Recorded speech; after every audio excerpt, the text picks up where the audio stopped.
Hello, hello, hello.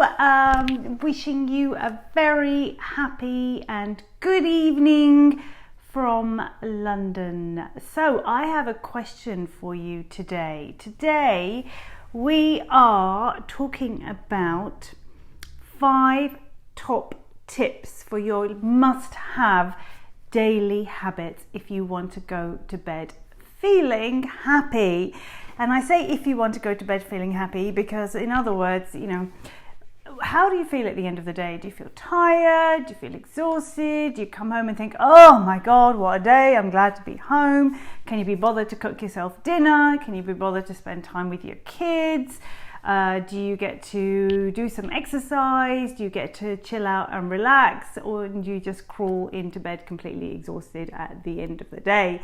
So these top tips will help you counteract any of that exhaustion and ensure that when you climb into bed, you get a really great night's sleep and go to bed happy. And why on earth is sleep important? Well, sleep is our time to restore our bodies. That's when we get our health back. And if we have poor quality sleep, we end up with poor health, and it will build up, resulting in not very happy days. So 5 must-have daily habits to share with you this evening. Number 1, intentions, your intention setting. Now, I invite people to set their intentions for anything that they're doing throughout the day. So if they are about to get in the car to drive to work, then you set your intention that this is going to be a nice, smooth, easy ride to work, as opposed to the other voice that we sometimes have in our head that's like, oh God, what a nightmare, I'm going to get stuck in traffic, etc., etc. So whatever your task happens to be, it's kind of it's a strategy that we call segmenting. So you segment every little bit of your day and you set an intention with it. So like I said, getting into the car to go to work would be one segment. Going to have breakfast would be another segment. Getting your kids to school would be another segment. Arriving in work would be another segment.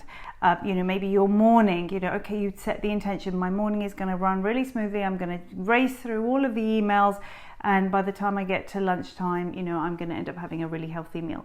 Your lunch break would again be a segment. The intention may be I'm going to have a really great meeting at lunchtime, but I'm still going to make sure I have some time for myself and get something to eat. And so on and so forth. Your segment when you get home, I'm going to get home and I'm going to spend some quality time with my family, or I'm going to relax and enjoy a lovely film today. And I would invite you to consider how often you actually do that, or how often you actually set yourself negative intentions with this sense of dread for things to come. So you may be thinking, oh, when I get home, I'm going to be so exhausted, I can't be bothered to cook myself any food, and I'm just going to plonk in front of the TV, but I bet this person's going to phone, and oh, I'm going to have to deal with these emails. So we can end up, this voice in our heads actually sets negative intentions. So I would urge you, if you want to go to bed happy, those 2 things, well, 3 things actually. 1, segment your day and create an intention for every little segment. And number 2, what I really like to do is plan my next day before I go to bed, because so often we're back to poor quality sleep, right? So often if we try to go to sleep and there is too much buzzing around our heads and we're thinking about what we have to get done the next day, it is very, very difficult for us to switch off and have good quality sleep. So the thing to do is, before you go to bed, write it down, or if you just want to kind of create the list in your head, but if you write it down, you've just got it out of your head so you can relax more. But the idea is, set your intentions for the day ahead. So, tomorrow, for me, it's Saturday here. So tomorrow, I know I'm going to be doing some coaching with clients in the morning, and then I'm going to spend some great time with my kids. We're going to go for a walk. We're going to have movie night. I know what we're going to have for dinner.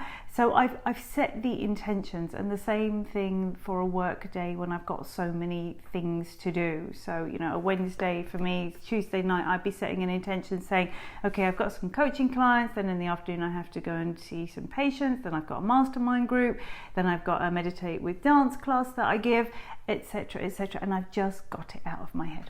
So number 1, set your intentions. by segmenting your day, and just before you go to bed, set your intentions for the next day. Now, the other benefit of actually doing that, other than the fact that you get better quality sleep, is when you get up in the morning, there's no procrastinating. There's no, what shall I do today? And then you know, by the time you're halfway through the day, you feel like you've wasted it.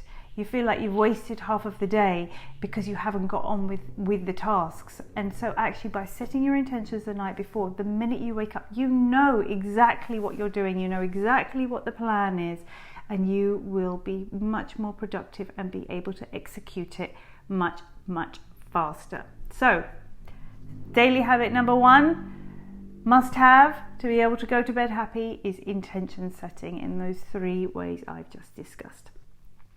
Number 2, gratitude. Gratitude, gratitude, gratitude. Thank you, thank you, thank you.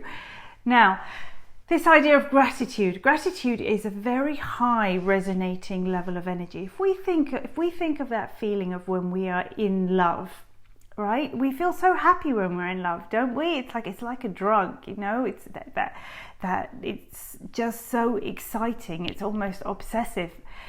But we also feel it in our hearts. The same way when you think about the people and the things that you love, when you think of your partner, I'm assuming you're getting on with them, when you think about your kids, also assuming they're not annoying you, you know, when you think of the things that you really, really love, and you just close your eyes and you think about that, you usually will feel it in your heart. You'll feel this warm, fuzzy feeling.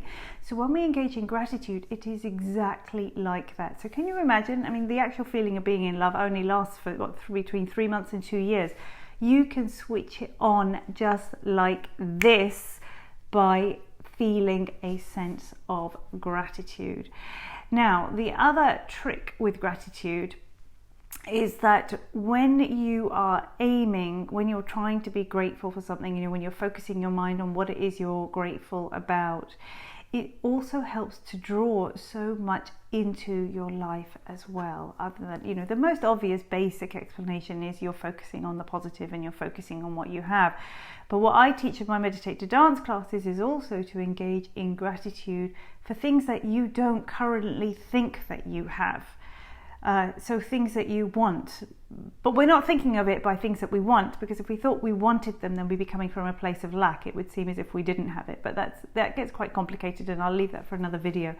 But it may be anything that you choose to attract or draw into your life. So for me, it may be, I'll be thinking, I'm so grateful for my kids. I'm so grateful for perfect health and health of all of my family. I'm so grateful for the amazing friends that I have. I'm so grateful for the patients that I can look after. I'm so grateful for all the clients who I manage to help. I'm so grateful for my creativity. I'm so grateful for the fact that my book can help so many people.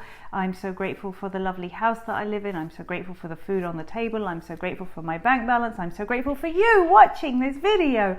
And so it goes on. And the minute you start thinking about even just the smallest things that you're grateful about, you immediately start to feel happy. And then what happens is it propagates, and you just continue to think of more and more and more things that you can feel grateful about. Now, you've got a couple of different ways that you can do this. One thing is to literally start your day off with gratitude. Start it off with that happy, warm, fuzzy, in love feeling. So get out of bed, the second your feet touch the floor, think, I'm grateful, and I am a real multitasker, so I'll be thinking about gratitude right through till I get to the bathroom. I'll be thinking it while I'm brushing my teeth and having a shower. You know, like I said, multitasking, that kind of spirituality along with health benefits. But you can do it whichever way you like. I also keep a gratitude journal, and that journal is right by my bed. Unless it's sitting there on my bedside table, I may well forget about it. So it's there, and some people might decide to just list a few things that they're grateful for. For me, I like to write a paragraph, so I'm actually saying, I'm grateful for X, Y, Z, and then I'll always finish off the line with this or something better. Because when we leave it up to the universe by saying everything we're grateful for, we're resonating in that higher energy, we are attracting more of that into our lives. We are attracting all that goodness into our lives. But at the same time, if we ask for that or something even better, you know what? Why not? Let's raise the bar. And thinking about gratitude just before you go to bed is wonderful, very similar to the intention setting, because the intention setting gets out all the stress, the gratitude elevates you, so you forget about all the stress and you're just thinking about all the wonderful things you have in your life rather than everything that's gone wrong or what you don't have, just before you go to bed. So again, it's going to help you get much better quality sleep. And there are loads of different things you can do with gratitude to make it fun. But again, I might just save a whole video for that because there's so much I could say about it. So, number 2, must-have daily habit to go to bed happy is gratitude, and so many ways of doing it. Number 3, smile. It might sound like the most ridiculous thing, but I'm sure you are familiar with the fact that when we smile, other than the fact we burn more calories to do this than we do this, we immediately raise ourselves again to that higher level of energy, to that happier place. And I can totally understand, a lot of the time we don't feel like smiling. We may be exhausted, we may have just had a fight with someone, we may be in a strop, we may be surrounded by negative people who aren't going to lift us up and put us in the mood to smile. But if you actually force yourself, almost just set a timer on your phone, a little ping reminder to say smile now, or to pop up a picture of you smiling, or pop up a picture of something that typically makes you smile, that makes you happy. The minute you do it, you raise your energy level and you feel happier. You could even, I know on my iPhone I have things like, your phones create these moments, don't they? So it does this facial recognition. For me, it's like of my kids, and I'll just play it. And of course, you can choose the music, and it just automatically plays like pictures of my kids, right through from when they were little to where they are now, with this lovely music. And the minute I watch this 1-minute video that my phone has generated, so it's always coming up with random images, I smile. And then, of course, that engages me in gratitude, because once again, I remember everything I have and what I'm grateful for. But it's all about breaking the habit. So breaking the stress that's going on in the day, breaking it up by forcing yourself to smile. I mean, think of it. A lot of the time when we are stressed out and we're tired, if we happen to be with somebody who is good at teasing us out of it, we start realizing, don't we, how ridiculous we're actually being, and we start smiling and laughing, and then we might want to kind of carry on the fight, but then we start smiling and laughing again. And that is exactly why. So smile. And if you need to set yourself a reminder in some way, like I said, I do it with my little 1-minute videos of my kids. It may just be forcing your attention on a picture. If you have a picture by your desk, by the way, what happens is when it's always there, our brain stops seeing it. So what you need to do is you need to chop and change these things. If you have one of these digital photo frames that constantly changes the picture, or changes the picture each day, it's more likely to get your attention. Or if you've got a couple of pictures, swap their position. Or if you put like post-its up or little record cards to remind you of things to do, then again, pop them up in different positions, change them, because otherwise if they're always there, our brain stops noticing them. So if you are setting yourself a reminder, change it up. But the thing is smile. Even if you think there is nothing to smile about, the minute you try to do it, your mood will be raised and you will be going to bed much happier, ready for a better night's sleep. And if you really want to go the extra mile, what I also do is just before I go to bed, while I've done my intention setting for the next day and my gratitude, all of this just literally takes 1 minute to do. I then, when I lie into bed, for me, I do energy healing on myself, but the minute I lie down, I smile and just say, thank you. I'm looking forward to a wonderful night's sleep. See, I even set the intention for a good night's sleep. So that is your must-have daily habit to go to bed happy. Number 3. Number 4. Number 4, I'm sorry to say for some of you who don't like to meditate and who think it's a chore or think you've heard it all before, but believe me, meditation is one of the most powerful things you can do to clear your mind, to relax, to open yourself up to moments of intuition, to listen to your gut instinct, to be guided in your life rather than feeling forced. It's one of the key instruments to give you that sensation of feeling free rather than feeling trapped or controlled. Now, obviously, a lot of people really struggle with meditation, and I'm not saying sit there for an hour or half an hour even. It may be 5 minutes, it may just be 10 minutes. Meditation does not have to be about sitting still. It's about stilling your mind. It's not necessarily about stilling your body. So you may want to go for a walk. It may be when you are walking to work. I mean, that's what I used to do. I used to have a 10-minute walk to my clinic. I would put headphones on with some meditative music, and I would just walk to work. And boy, did I get downloads dropping into my head. It's just that ability to shut down. If you actually actively want to do it, obviously walking in nature helps you connect so much more. You can do meditation standing up. You can do it when you're in the shower, brushing your teeth. Because you're not thinking about anything else, so your mind is still. You could do it while you're sitting down. You can do it while you're lying down. You can do it while you're dancing, which of course is where my meditate to dance classes come in, and we do it that way because we're dancing and we're having a great time. We've raised our vibe, we've opened up, and then we're open to downloads because we just shut our brain down. And end up feeling a hell of a lot happier. We've just calmed the storm. So actually, yes, if you're interested in my meditate to dance classes, by the way, they are free. And if you go to my website, lightchangescoaching.com/events, you can book in a class there on Monday or Wednesday evenings, or both. We do it it's online, so you don't have to travel anywhere. It's great fun. Really good fun. That will definitely get you to bed going happy. But yes, meditation, 10 minutes a day. The other thing you could do is there are several apps that you can try. I know there's Insight Timer. I know there is Calm. Some are free, some you pay for. And on Insight Timer, I know you could just say, right, I've got 10 minutes and I want a meditation, say for de-stressing or to help me sleep. Some of them are guided, which helps because when you first start out, it's not that easy to just shut your brain down, in which case a guided voice may help you more. And that works for some people and not for others, but you will find something that works for you. But if you can do that daily practice of 10 minutes a day. So for me, like I said, I do it when I dance, and I do it in my dance classes. I also do it, for me, my daily 10-minute practice is actually when I wake up. So I set my alarm clock 10 minutes earlier. I hit the snooze button. I know it's going to last 10 minutes. And when we first wake up is often when we just feel it's that post-hypnotic state. We're just trying to wake up. You know, we haven't kind of jumped up like this.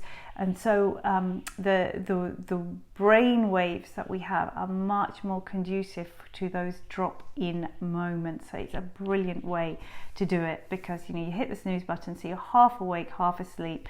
You know, you haven't started worrying or stressing about the day, and even those 10 minutes could be a brilliant meditative practice. So that is your tip number 4, must-have daily habit in order to go to bed happy.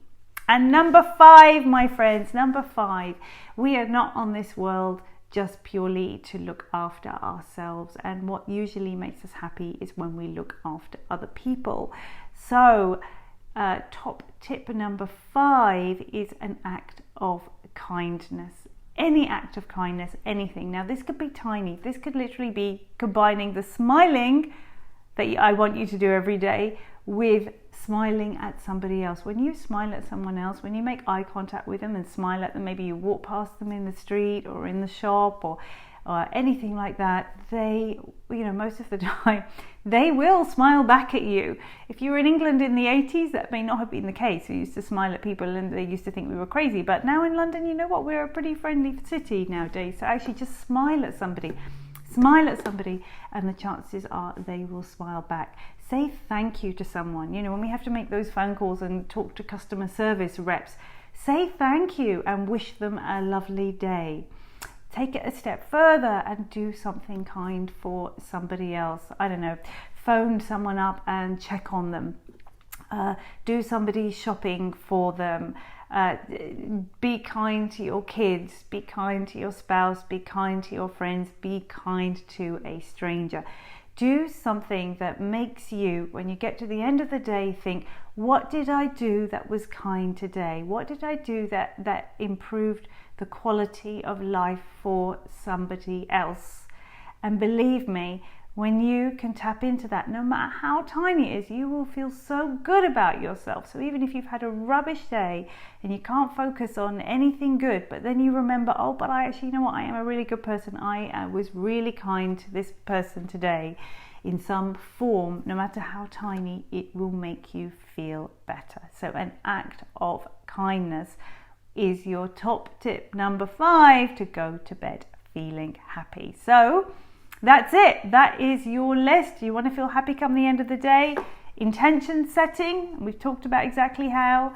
Gratitude. Smile at somebody. Meditate for 10 minutes a day. And perform an act of kindness, no matter how small. And you know what? Put that in your gratitude journal at the end of the day. I'm grateful for having been kind to someone else and made somebody else happy, because it will just come back to you. Okay, have a wonderful, wonderful evening. Hope you found that really useful. And I think maybe we'll pick gratitude as a whole subject for my next video. Bye bye for now.